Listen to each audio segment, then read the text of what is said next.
풍경화와 산소와는 전혀 다른 장르입니다.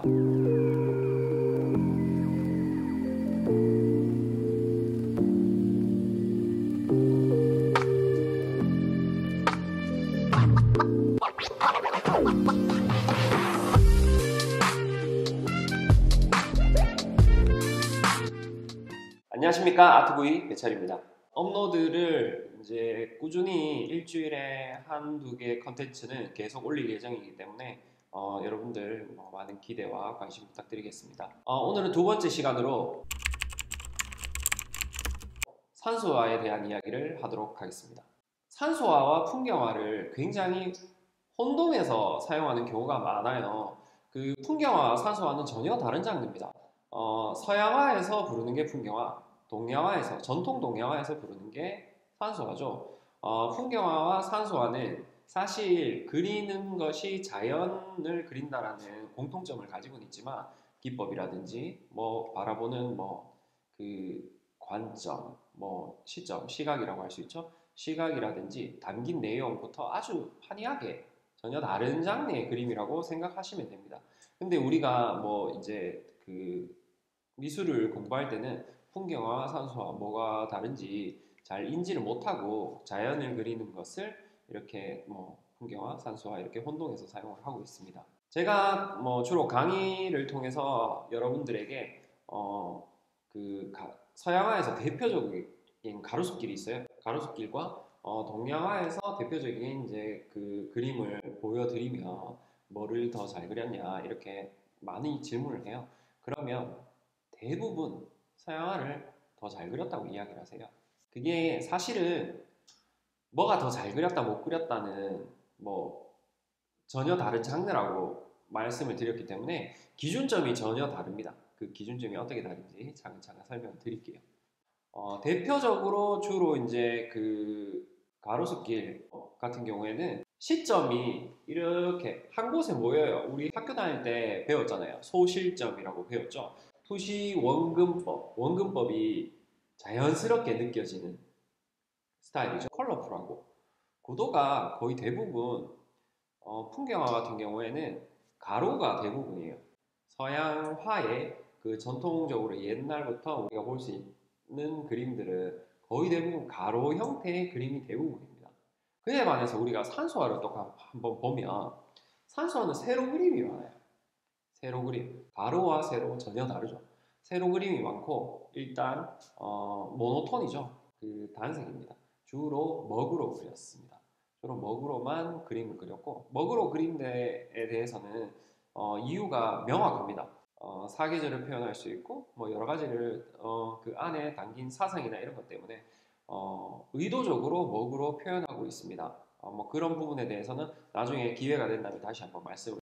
산소화 같은 경우에는 일단은 여러분들이 좀 어색하다 싶은 부분이 뭐냐면 일단은 시점이 어디서 보고 그렸는지를 잘 모르겠는 거예요. 풍경화는 어디서 작가가 혹은 보는 사람이 어디서 이 그림을 보고 어디서 그렸는지가 느껴져요.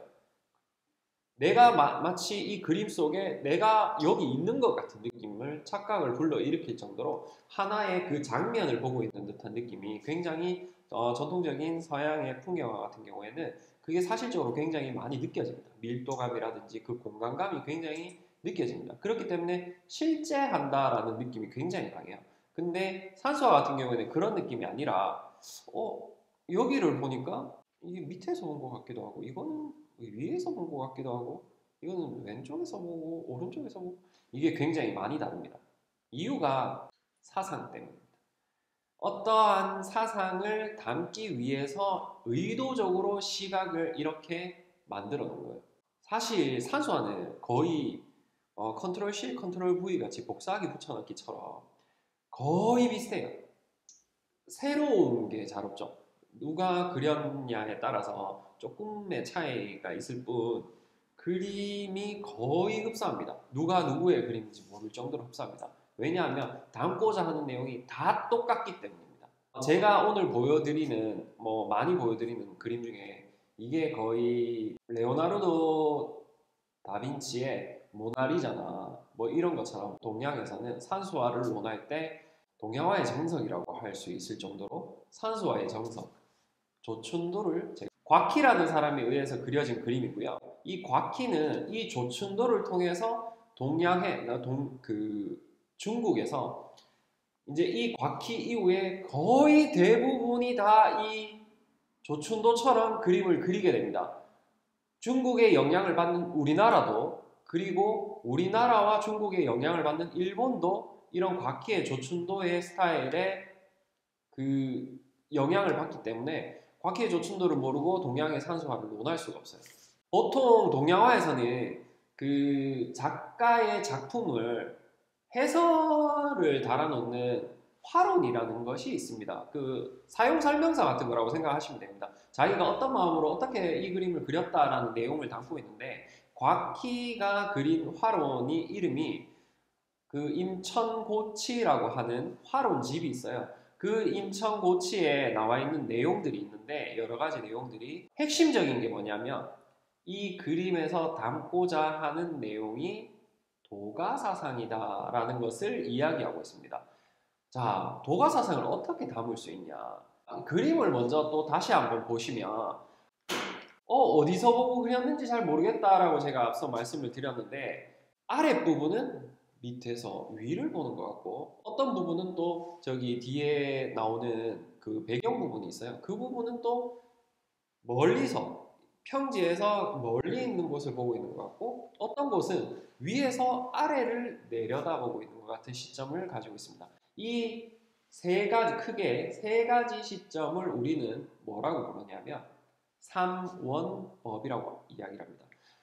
서양화에서 풍경화에서 이야기하는 투시원금법과 같은 동양에서 사용하는 원금법, 그게 삼원법입니다. 이 세 가지의 시점이 이 그림 안에 있어요. 왜 그렇게 표현을 했냐? 이 왜 세 가지 시점을 섞어가면서 표현을 했냐? 일단 동양에서 산수화를 어디서 그리는지도 중요합니다. 서양의 풍경은 어디서 스케치를 하고 어디서 완성을 하냐면, 인상주의가 발생하기 이전에는 사실 그림을 완성하는 건 집이지만 스케치 정도는 밖에서 스케치를 할 수 있어요. 그죠? 밖에서 어느 배경을 보고 그림을 그리고 그렸기 때문에 그게 실제하는 느낌이 드는데, 산수화 같은 경우에, 동양의 산수화 같은 경우에는 밖에서 그림을 그리지 않습니다.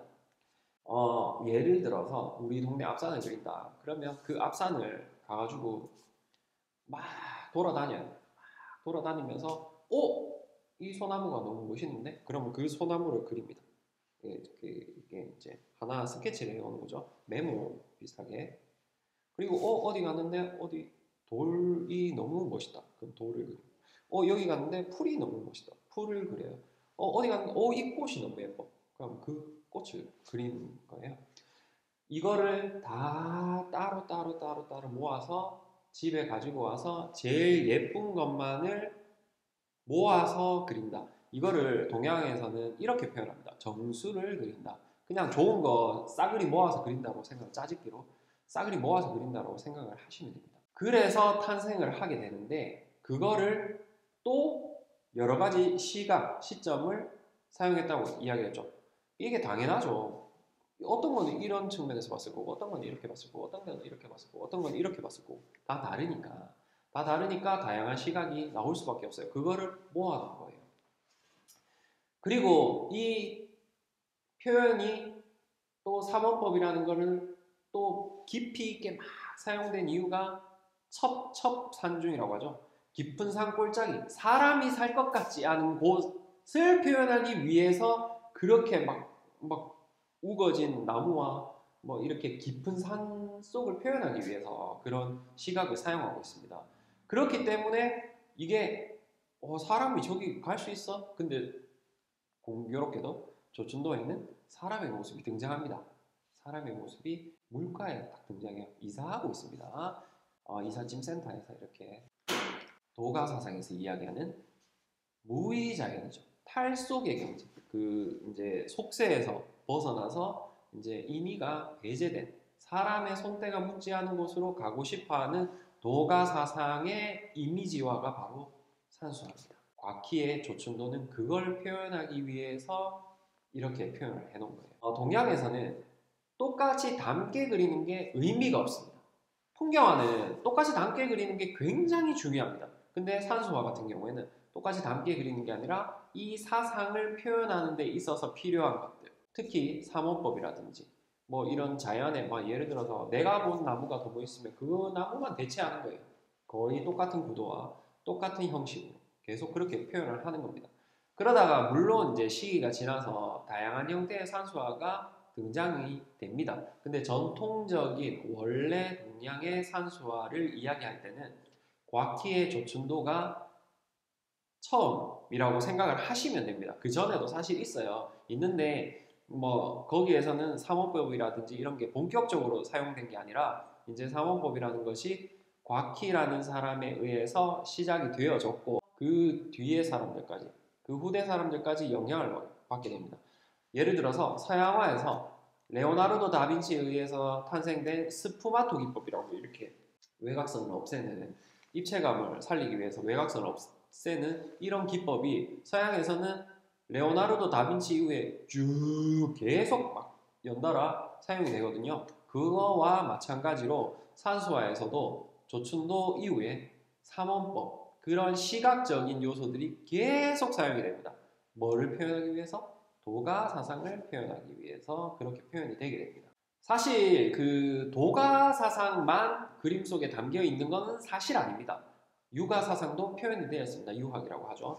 유학도 표현이 되어 있는데 그 도가 사상이 거의 90% 이상의 범위를 차지하고 있고 나머지 조금 한 10% 정도가 유학의 정명 사상을 담고 있어요. 그래서 구도를 보시면 아시겠지만 한중간에 나무, 한중간에 바위산 있을 때 있는 거예요. 자리 위치에 임금은 임금의 위치에 뭐 누구는 신하는 신하의 위치에 아버지는 아버지의 위치에 뭐 친구는 친구의 위치에 정명사상이 그림 속에 담겨 있다라고 정도 생각을 하시면 됩니다. 하지만 주된 내용은 도가사상이 담겨 있다라는 것을 알고 계시면 좋을 것 같습니다. 많은 책이나 이런 자료 같은 경우에를 찾아보면 풍경화, 산수화를 주로 풍경화를 사실 표기를 많이 하긴 하지만 산수화, 풍경화를 혼동해서 사용하는 경우가 생각보다 많습니다. 그래서 동양의 산수화, 서양의 풍경화는 전혀 다른 장르라는 걸 말씀드리기 위해서 이렇게 제가 영상을 준비했고요. 그리고 산수화에서도 종류가 굉장히 많아요. 실제 경치를 보고 그리는 것을 보고 우리가 실경산수화라고 하고요. 제가 지금까지 표현한 것들을 뭐라고 표현하냐면 관념산수화라고 이야기를 합니다. 뭐 어떤 관념을 담고자 표현한 산수화를 관념산수화라고 이야기를 합니다. 사실 실경산수화는 서양의 영향을 받았다라고 할 수 있습니다. 서양에서 그 그리는 방식이 동양에 들어와서 실제로 보고 그리는 경치를 이제 그들의 방식을 배운 거죠. 그 영향이 없다라고 할 수는 없습니다, 사실. 그리고 우리만의 되게 독특한 산수화가 있는데 진경산수화라는 것이 있습니다. 정선, 겸재정선. 제가 개인적으로 우리나라 그 작가 중에 화가 중에 베스트 3 안에 드는 제일 좋아하는 작가 중에 한 사람이거든요. 겸재정선을 나중에 꼭 한번 다루도록 하겠습니다. 진경산수화는 제가 생각할 때는 한국인이라면 무조건 그 의미와 뜻과 그림을 알아야 된다라고 생각을 합니다. 나중에 한번 기회가 된다면 아빠 끝났어?